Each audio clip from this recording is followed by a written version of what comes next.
Between 1956 and 1960, at least 4 files came to me. Pakistan should attack Kashmir and stating that Kashmiris would rise in revolt.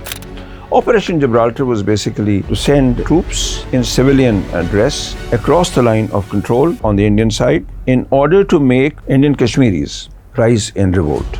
Secondly, Ayub felt that in 1962, Indian army hadn't done very well against China in the Sino-Indian war, and therefore the Indian army was perhaps not good enough. Attacking Akhnur, this was Grand Slam. And India simply could not afford to lose Jammu, because that would mean at least Pakistan would occupy a major important their part of Kashmir. Pakistan, if it was the solution of Kashmir, then we failed. In the case of India, if their aim was to save Indian Kashmir by attacking Pakistan, they succeeded, but at a cost disproportionate to their gains. If their aim was to capture Sialkot, Lahore or Kusur, then they too failed. Now come to the second war. Second major war, of course, is 1965 war. So according to General Mitta, he says that between 1956 and 1960, at least 4 files came to me that Pakistan should attack Kashmir and stating that Kashmiris would rise in revolt. Ayub Khan sent them for Mitta's views. Mitta says that I always used to say no, and Ayub Khan understood. Then Mitta does not know how Ayub Khan agreed to Operation GIbralter. Operation GIbralter was basically to send troops in civilian dress across the line of control on the Indian side in order to make Indian Kashmiris rise in revolt. There are many answers to this. One of them is that there was an incident in the run of Kutch in April 1965 in which the Pakistan army, according to Ayub and others, did better than the Indian army. So Ayub was confident. Secondly, Ayub felt that in 1962, Indian army hadn't done very well against China in the Sino-Indian war, and therefore the Indian army was perhaps not good enough. I do not know why Ayub Khan did not know that since 1962 there were major changes in the Indian army, and that new arms and ammunition, etc., and infrastructure and so many other changes had been made. It is also possible that there were some incidents, Hazrat Bal incident, in which the ordinary Kashmiris had shown resentment against the Indian government. So that also is possible.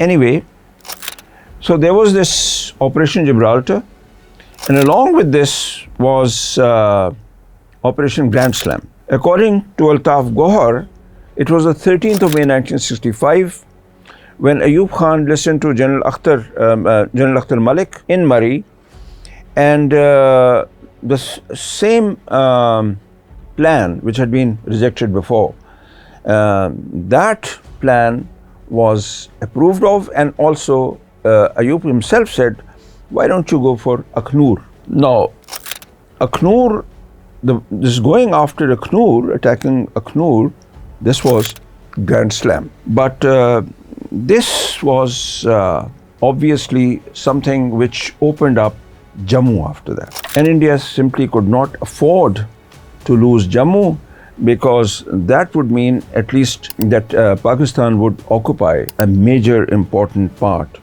of their part of Kashmir. So India attacked Lahore and Sialkot. Now on the tactical, as far as the tactical side is concerned, Indian performance and Pakistani performance is equal, according to most people who have studied this. Actually, Pakistani forces were less in number. So in some places, the ordinary troops, junior soldiers, junior officers are said to have performed better.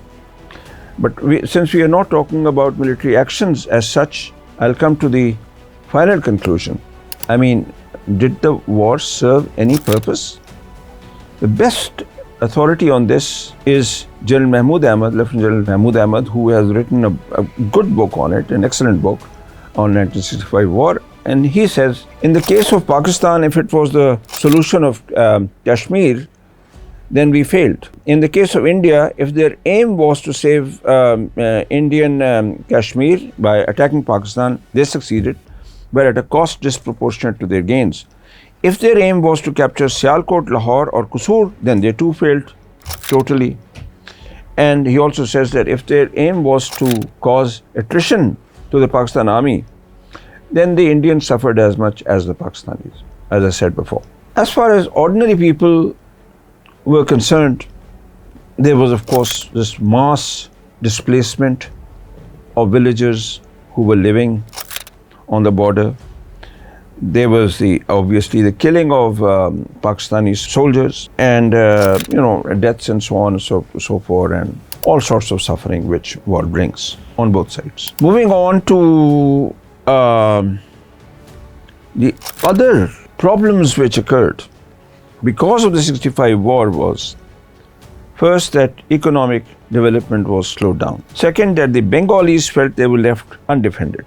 They became more alienated from West Pakistan. Third, Pakistan moved closer to China and the Arab world and away from the West. And then, of course, Pakistani society turned more towards the cultural and religious and political right. For instance, Gandhi, Ashoka, etc., which were in textbooks, were not taught anymore. As far as China is concerned, the reason is clear.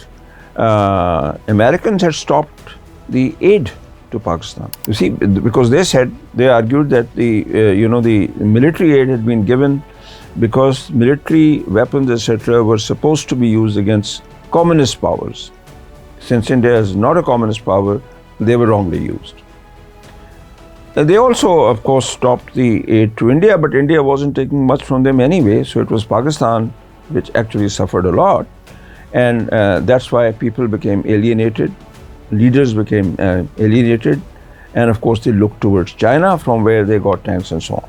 So that was the reason for this alienation from the US especially and from the West generally.